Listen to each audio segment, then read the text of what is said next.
It squads, na na na na na na na na. It squads, na na na na na na na. It squads, da da da da da da da da da da da. It squads, da do do do do do do do do do do do do do. It squads, da do do do do do do. Hello YouTube, my name is Paul. Hope you're all keeping well. Welcome back to another pickup video, a Hit Squad inspired pickup video. I think it's probably the first one I've done now for about 12 months. I'm pretty sure it's almost 12 months to the day. Yeah, what I thought I'd do in this particular video is go through over several videos, probably 4, my Commodore 64 set. Going through each game, just my own personal experiences really, what the games play like, with my limited knowledge of the C64. So I think only one of these games, maybe 2 at most, I played back in the day. Whereas most of my experiences with these games are actually on the ZX Spectrum. So it's quite an eye-opener, some of the games, because some games are terrible and some games are really good. But as we know, the C64 set contains 119 individual titles. You've also got 4 different variants, or not variants, but 4 They Sold a Million compilations. I think there's a variant on one of them. I didn't include the German variants, I'm just focusing on UK related releases. Yeah, I mean, I started collecting the C64 predominantly because I wanted the unique titles that didn't come out in the Sinclair Spectrum, and then I later discovered that actually they're probably the most expensive titles to buy anyway. So why not go for a full set? And I think that was probably came about really waiting for the Sinclair Spectrum titles to arrive. Because what I wanted to do is collect every game for all 7 8-bit micros. I think I've achieved 4 sets now. I think I've still got 2 large sets to complete and still 1 small set. I'm still waiting to finish off the BBC Micro. I'm waiting for a game which I thought would have been very common, which is Green Beret, which doesn't seem to make an appearance whatsoever. There's a Sinclair Spectrum still stuck on 2 titles, probably the rarest and probably the most desirable, the Castle Master and Darkman, and the Amstrad I'm waiting for a Fun School game, believe it or not, which every time I've gone to buy the bloody thing it's gone for about 60 quid, which is a bit extreme for a Fun School title. Rbi Baseball, again I've not really seen that one very often, and Skull and Crossbones, which is probably arguably one of the more complicated arcade games to get across all 3 formats. So yeah, rather than go through every game individually, I just broke it down into groups of 3 or 2. I'm trying to squeeze in all the sports into this video, do 2 videos for the arcade because it is predominantly the biggest single set, taking up about 50% of the standalone games. And then do 1 video then for the movies and just chuck in the They Sold a Million compilations at the end. Yeah. So we'll crack on then.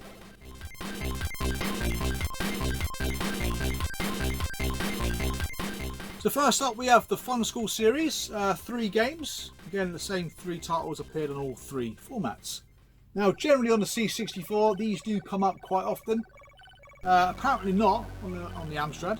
It'd be an absolute flipping git to find those.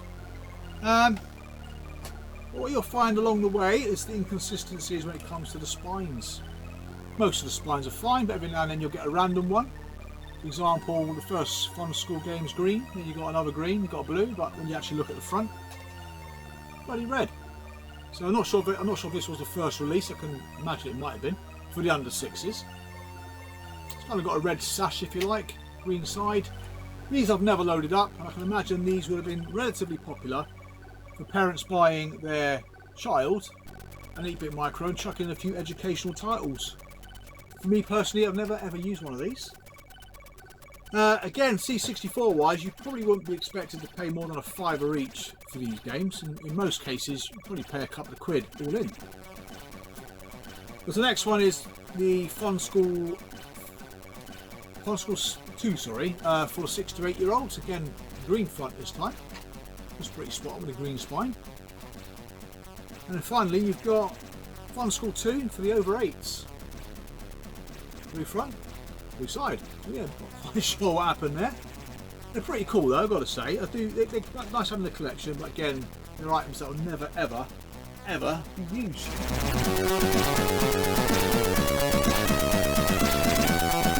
Next up we've got the board games. Now these are slightly more tricky to pick up on the C64 than the Fun School games. I know one of these I definitely overpaid for. I bought a bundle. There's 2 or 3 games in that bundle, but I know looking back now I was a bit strong with my offer. There's Trivial Pursuit again. You're probably looking at about £5 for Trivial Pursuit. Pictionary, what? 10 quid? Nothing like the other systems, is it? There's Trivial Pursuit, again unnumbered. And spine there. At least these spines are consistent. A game I played back in down the Sinclair Spectrum. I think I got a free copy with the Home Computer Club when I joined. I'm not intellectual enough to probably enjoy this game, to be fair. But yeah, it's pretty hard, isn't it? Always reminds me of Only Fools and Horses. It was Bic. That's Trivial Pursuit, and then Pictionary, a board game I've never played before. I've got to be honest. Again, like I said, probably the more awkward one to get out of the 2 in general. But one thing to keep an eye out though, if you do collect these, is this little colour-coded chart thing. Not sure what it's for, I guess it's part of the gameplay. Make sure that's included as well, otherwise you'll be looking for a copy in the future with one of these in it. And these are quite tidily tucked away within the inlay, so it's quite easy to miss them. As soon as I found out they existed, I had to go through all my copies of Pictionary to make sure they all have one of those cards. But yeah, one of the most awkward to find out of the items I've shown you so far, especially on the Amstrad and also on the Sinclair Spectrum. The thing is, with the C64, it carried on for at least another year after the demise of the Spectrum and Amstrad, so the games were generally more common, but different labels did produce more games for the C64.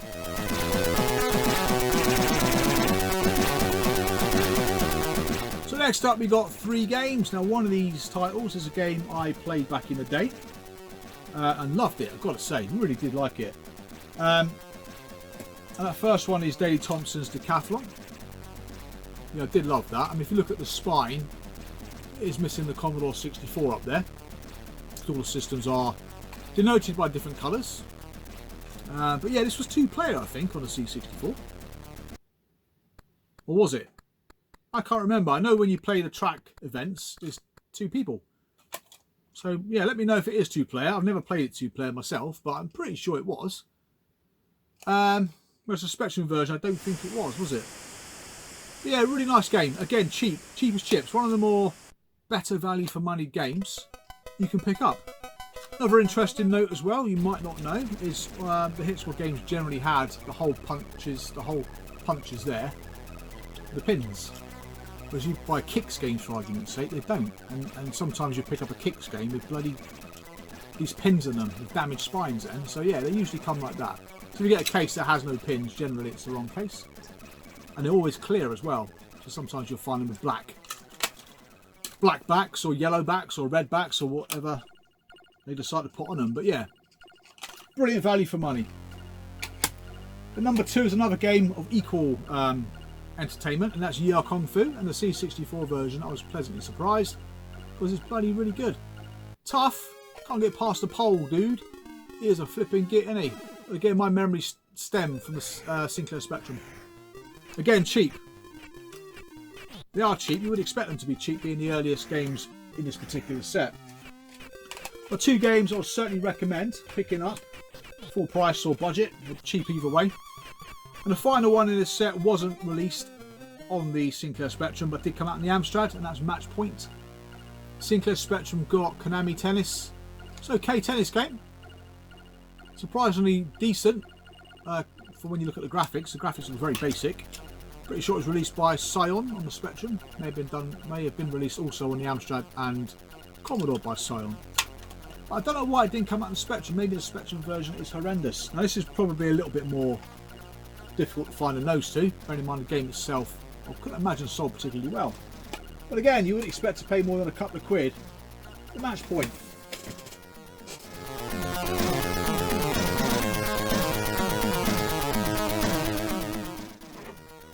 Now the next group of games I've got consist of, again, 3 decent games. One of them I've never played before, which is the first one, which is World Series Baseball, which is one of 2 baseball games you can pick up in the set. Again, Spectrum wise, it's good fun. I can't imagine why the Commodore 64 wouldn't be good fun, to be honest. Another tip really as well is when you get these games, potentially, the cassettes may be a different colour. Now generally they're black. It's very rare you come across a cream stroke beigey cassette.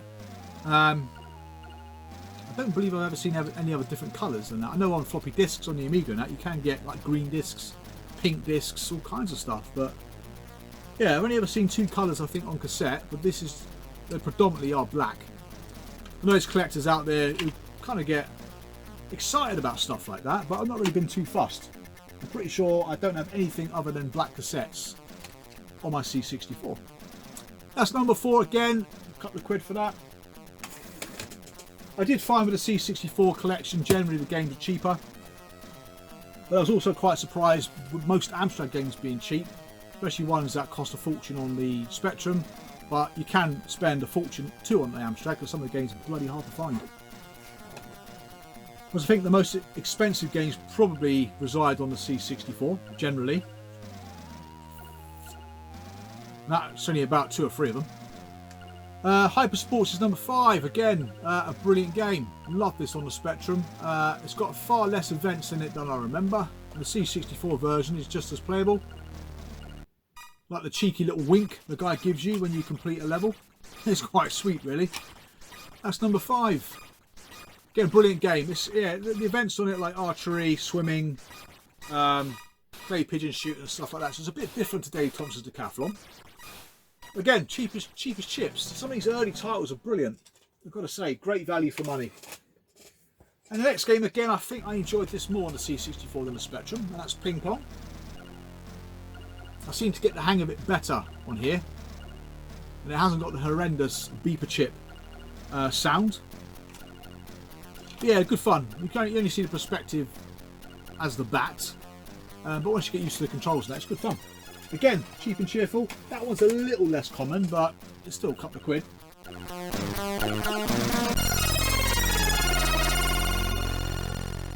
So yeah, next up you got a fantastic game on the C64. A game that I would certainly say was one of the best games in this series of sports games. Another game which is as to be expected. It plays just as well as it does on any other system. And another game which was shocking. The Curse of the Driving game on the C64. First up is Super Sprint. Again, decent game. Not my personal favourite sorts of genre of game. It takes me a little while to get used to the controls. It's okay. I remember playing it more on the ST and enjoying it. Number 7. Don't come up that often. I wouldn't say it's obscure, but it's certainly one that you don't see a lot and probably could cost you about 5 quid. But the next one is probably, if not the best game in the sports set on the C64, and that is IK Plus. Brilliant game on the C64, even features some nice little sample sounds. Great animation, very smooth animation. The backgrounds are pretty good to look at as well. But yeah, it was quite a pleasant surprise to see they've tried to sample some of the sounds from the old 16-bit machines. Again, this one's a little bit more desirable, might cost you a £5. But again, highly recommended. Really good game. In fact, I don't think I played a bad version of that yet. And what you find as well with some of these sports games, there's games in them that you would not expect to see in them. Because there are games like ER Kung Fu, that's actually an arcade game. So I'm not sure why it's under sports and not the arcade section. The next game though, number 9, is horrendous. It really is horrendous. I really like this on the Spectrum. It was one of the best driving games, or racing games, at that particular point. When I mean racing game, I mean racing arcade game. But it was brilliant. A C64 version, oh my god. Super hang-on. What went wrong? C64 either delivers some outstanding driving games, or it does deliver some really bad experiences, doesn't it? Again, cheap and cheerful, probably for that reason, to be honest. Very, very successful arcade game. But to play on the C64, bloody hell. Thought I'd put them all back as I'm next to where they all live.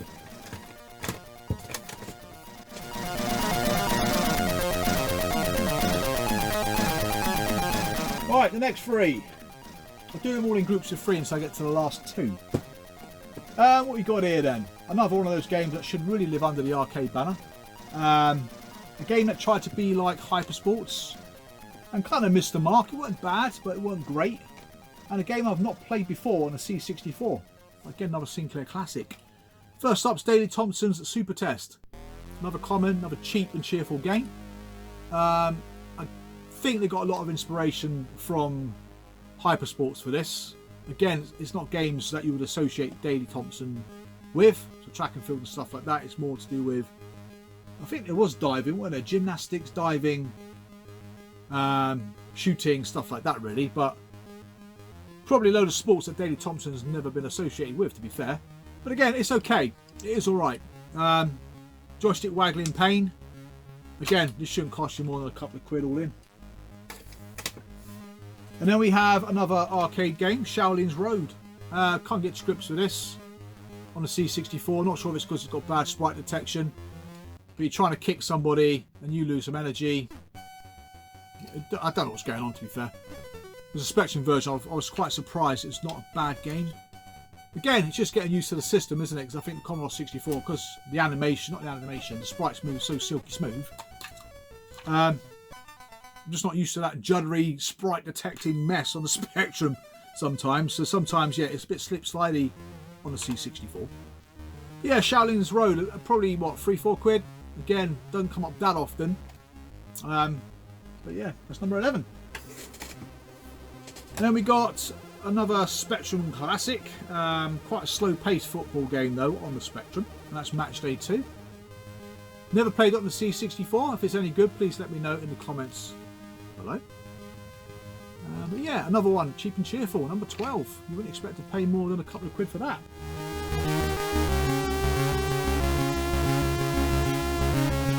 So yeah, next up we've got a couple of very well presented games, more style than substance, I think.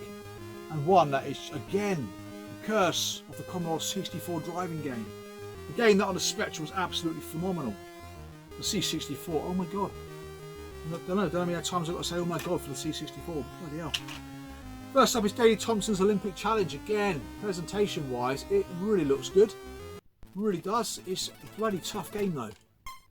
It's not a cheap and cheerful game. It's one of those games, like I said before, you've got to do the old training, which knackers you out, but you can thankfully skip it.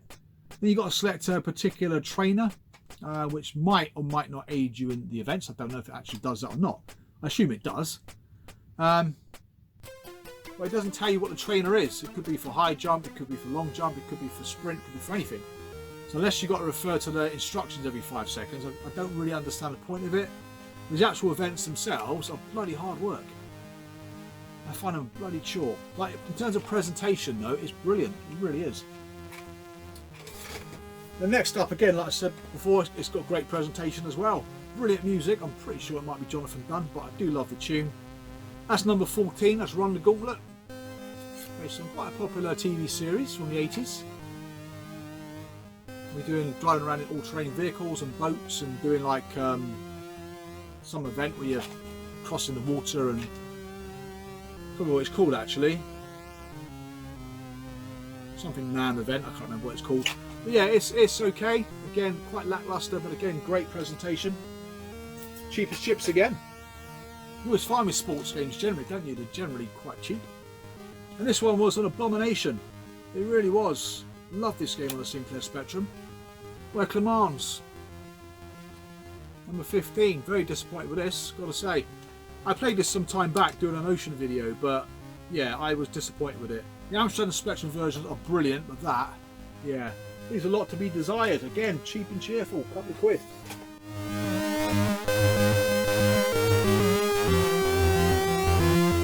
Yes, now to the business end. Games are starting to get a bit more expensive here. One of the games I think in this lot, I think cost me more certainly than it goes for today. Again, don't come up very often. Seems to come up in waves. Someone buys it for a set amount of money and someone then goes, oh, I think I'll sell mine for that same amount of money. And then it gets flooded then, doesn't it? And then it starts getting cheaper as you'd expect. The first game, again, one of those titles, one of 3 so far. That should really be not in the sports section. But this is probably one of the best games in this set. Brilliant soundtrack. In fact, it's got 2 absolutely fantastic tunes. The game itself is a great arcade adventure. Last Ninja 2. Again, I had this game back in the day on my Sinclair Spectrum. Takes a little while to get used to the perspective of the game, being an isometric title. Objects you pick up, objects you use in different places. It is really good. I never really spent enough time back in the day or even recently fully appreciating the game, but it is brilliant. It is a brilliant game.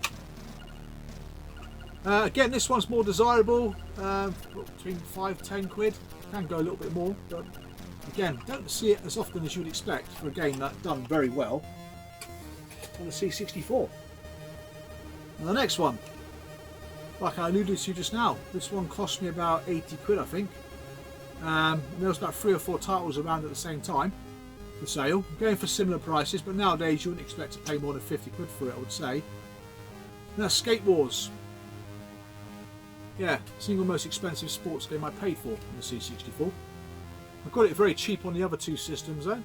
But yeah, I don't know why. Number 17.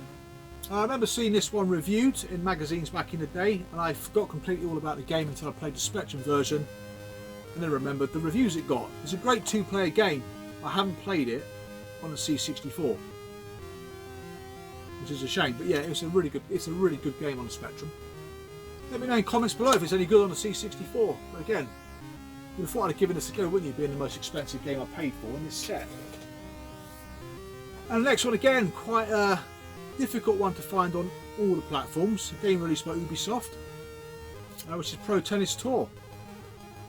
Very competent tennis game on the Specky. Again, not played the C64 version. Not sure what it goes for. I can't remember. I got this as part of a bundle. I would expect to pay about 5 to 10 quid for that.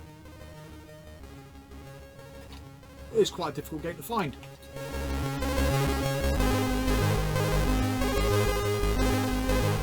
Like I was saying earlier, with the next few games, there's a couple here that are unique to the C64 and didn't get a release. And I think they may have been the first 2 games I picked up when I started getting these kind of Commodore 64 variants. And the first one's a golf game. Jack Nicklaus, Greatest 18 Holes. Again, don't see this one very often, but you wouldn't expect to pay any more than sort of £5 for it. No experience of the game at all. Never played it on any system. I don't think it got a Spectrum release anyway, but it probably got a release on the Amiga. Maybe? I don't know. Again, yeah, not one that comes up frequently, but again, you wouldn't expect to pay more than sort of 5 quid for that. Similar to the next one, really. Again, this one comes up probably even less frequently. That's number 20, which is the Duel Test Drive 2. Now, again, I'm pretty sure this got a release on the Spectrum. I'm pretty sure it did. So why it didn't make it over to the hit score label, I don't know. But yeah, it's quite a competent driving game. I think I did actually try this one out, and I think it was okay. I don't think these games age very well, do they? These kind of 3D style driving games, especially on these older systems, but it seemed okay. Yeah, so that was my initial plan, was to pick up the variants, but obviously that changed over time. Next one in this little set is Rbi Baseball, which looks fantastic, I've got to say. Didn't play it, I just watched the rolling demo. So I first saw it on a Specky and I thought it looked great, and the C64 is no exception. Late release by Domark, probably come out with 1990, 91, and probably came out in 92 on the Hit Squad label. But again, this one I think I got part of a bundle. What would this go for on a C64? 10, 15 quid maybe? Whereas on some of the other systems it goes for up to sort of 80, 90 pound nowadays. I think the last time I saw it sell on a Spectrum it sold for 50 quid. But the last time, because I need it on the Amstrad, the last time I saw it on the Amstrad it sold for like 95 quid. For a nice condition copy. But yeah, it's yeah, one of the more difficult ones to find. But C64 isn't that expensive.